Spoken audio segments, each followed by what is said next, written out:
As long as I can remember, the big C, cancer, has been a companion in my life. Every few years, a relative got it. And every few years, we had a family reunion at a funeral. My paternal grandfather, 3 of my aunts, an uncle, and my cousin Bas. I remember my cousin Bas. He wanted to talk to me, but I was only 11 years old and wanted to go play outside instead. I was a little bit afraid of the disease, but it was the last chance I had to talk to him. He died on Christmas Eve, only 17 years old. Brain tumors, breast cancers, metastases, black suits, caskets, and black and white pictures. In 2003, it came even closer. My youngest brother got a tumor in his tongue. He was 25 and wanted to study and party. Instead, he got chemo and radiation. But he kept his hair, the same curly hair as I have. And he kept his confidence. And in that way, he could keep our confidence.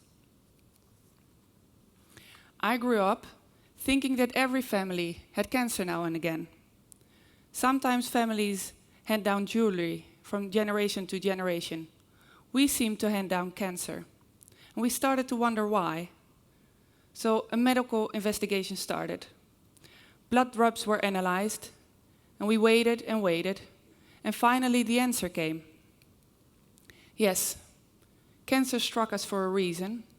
Yes, there was a cancer gene. We had Romani. Romani is a hereditary cancer syndrome. Like other families are known for their blonde hair and blue eyes, we were known for cancer. It is heredited in a dominant way. Some family members wanted to know if they had it and tested. Some tested negative and some tested positive. We knew my youngest brother had it and my father had it. So that meant that my oldest brother and me had a 50% chance of having it. It was flipping a coin.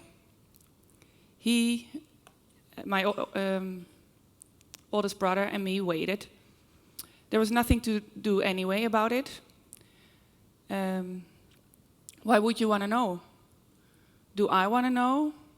And a whispering voice said, hell no. I didn't want to lose my life by knowing, and I was a young adult with no reasons for testing.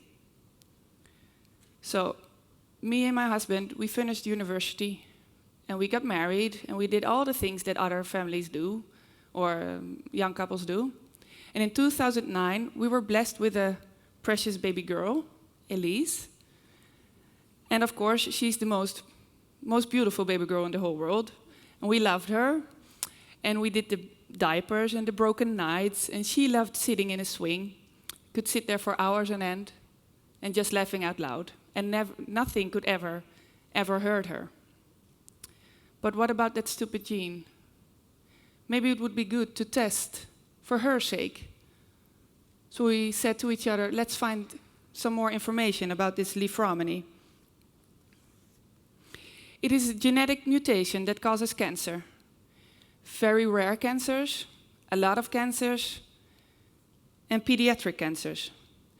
And because of this mutation and the high risk of breast cancer, as a woman, there is a 97% risk of getting cancer before the age of 65. Would you want to know? What would it do with your mind, knowing that you have it? Could you go on making plans and living your life and being happy? The question to test or not to test is a very personal one. And for us, it came down to 2 points. If I have the gene, I have it already. Testing or not testing doesn't change my genes. But maybe I can protect myself and protect my children. First, they said there was nothing to do anyway. Just watch if you have any symptoms. Not very reassuring, of course. But now there were protocols to follow and routine scans to do, and you can be proactive. Our second point, if I have the gene, I want to stop it. No more children without knowing they don't have the gene. There's a new technique. It's called IVF with PGD. It is doing in vitro fertilization and then testing the fertilized eggs before putting one back that doesn't have the gene. So, we decided. And after 6 months of thinking and talking and waiting, it was time. May 2010, we were sitting in a round, small, white hospital room. Me, my husband, 2 genetic counselors, and a psychologist. 5 people, only for me. That was not a good sign. There was a silence, and somebody started, unfortunately. And I cried. But the fear of having the gene made place for the knowledge of having the gene, which was less heavy to carry.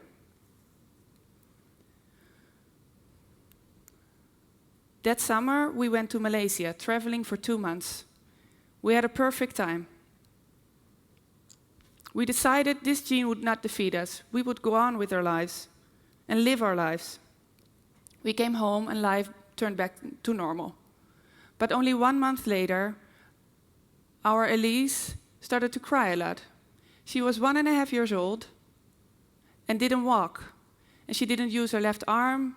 So we went to the doctors and said, well, it's probably nothing. She's just a talker, not a walker. But it was not nothing. It was a tumor in her head, 10 by 8 centimeters. So on Friday, the 24th of September 2010, she was diagnosed with plexus carcinoma. Is it operable? Can we do chemo? Or is radiation a better choice? And because of all my experience with the previous cancers, I didn't collapse right there and then. She got a risky surgery with months of chemotherapy. There was blood, anesthesia, scars, and isolations. Horrible pictures in my mind. But it is funny how after a few weeks, this hospital becomes your home, and how the staff becomes your everything, and how a skinny 1.5-year-old girl without any hair can laugh in the hallway with an IV pole attached to her chest. We were saved by the clowns.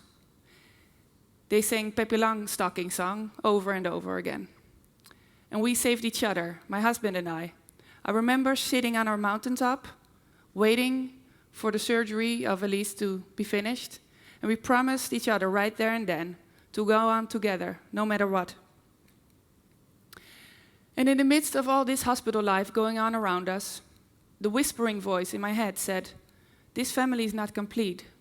Elise needs a baby brother or sister. So I got pregnant.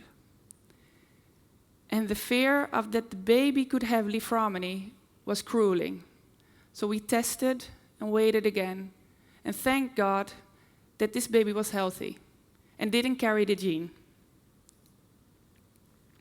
Our Sophie was born on the 24th of September 2011, exactly 1 year later, 1 year after her first diagnosis. Elise finished treatment, and we could go on back to normal. So we tried to work and love the fresh air, and looking on forward again. Cancer has a way of giving you perspectives like that. It was the calm before the storm, though, because in January 2012, Elise refused to walk again.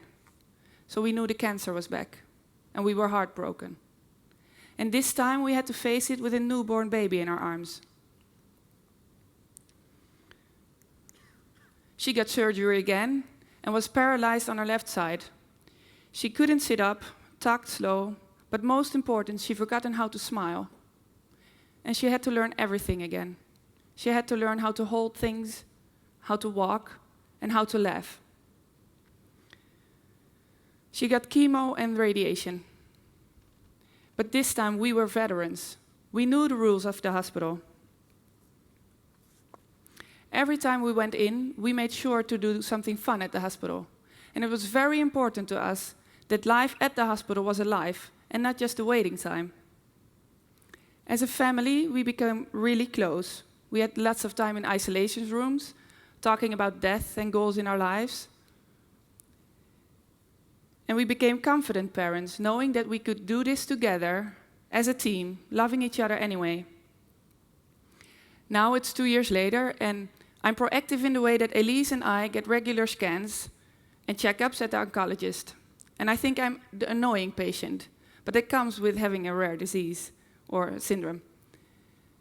I find myself sending documents and research to the doctors and saying, maybe we can follow this protocol, because this gene is too rare to expect the doctors to be experts on it. And it can seem like a lonely journey, but I'm in a wonderful Facebook group where I talk to other mutants. And because we can change the fact that we have Lisanne, we try to embrace this term mutant as a part of life. And we laugh at each other weirdest colonoscopy jokes. So, very good. And maybe somebody would think like, well, your life is kind of sad, you know, with all the sorrow in the past and all the cancers that are yet to come. But it also gave us a lot of positive things. It gave me the inspiration to help others. I'm not afraid of difficult subjects. I can face somebody else's pain without having to sugarcoat it. And I started doing voluntary work, raising money for the Pediatric Cancer Foundation. And I started a new project, Super Beats. And for every treatment that children with cancer get, they get a special colorful bead and they put them on a long string, and it tells their unique story. So for children like Elise, it is a visual way of seeing their accomplishments of their treatment, and it gives them a way of talking with their siblings and friends at home what has happened in the hospital. And this voluntary work gives me so much joy. To see a child with cancer laughing, if only for a while, makes the world to me. And it makes me to look forward and give a meaning in my life.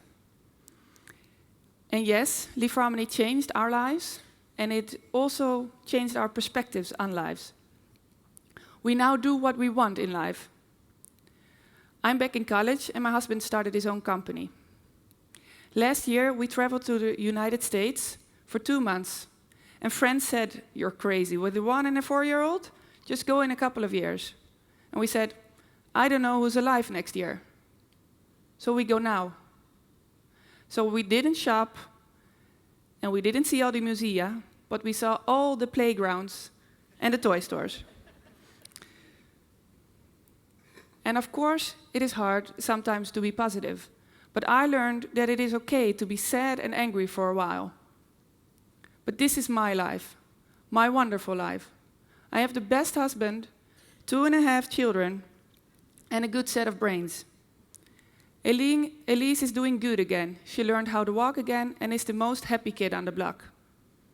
I realized every day how blessed I am for that. We're looking forward now to a new precious baby that, thanks to IVF with the genetic testing, doesn't have the gene. And sitting down and stop living is just not an option. I don't get a new life just because I don't like the cards that I got. I have to play these cards that I got and make this life as wonderful as possible. Courage doesn't always roar. Sometimes it is the quiet little voice at the end of the day whispering, "I will try again tomorrow."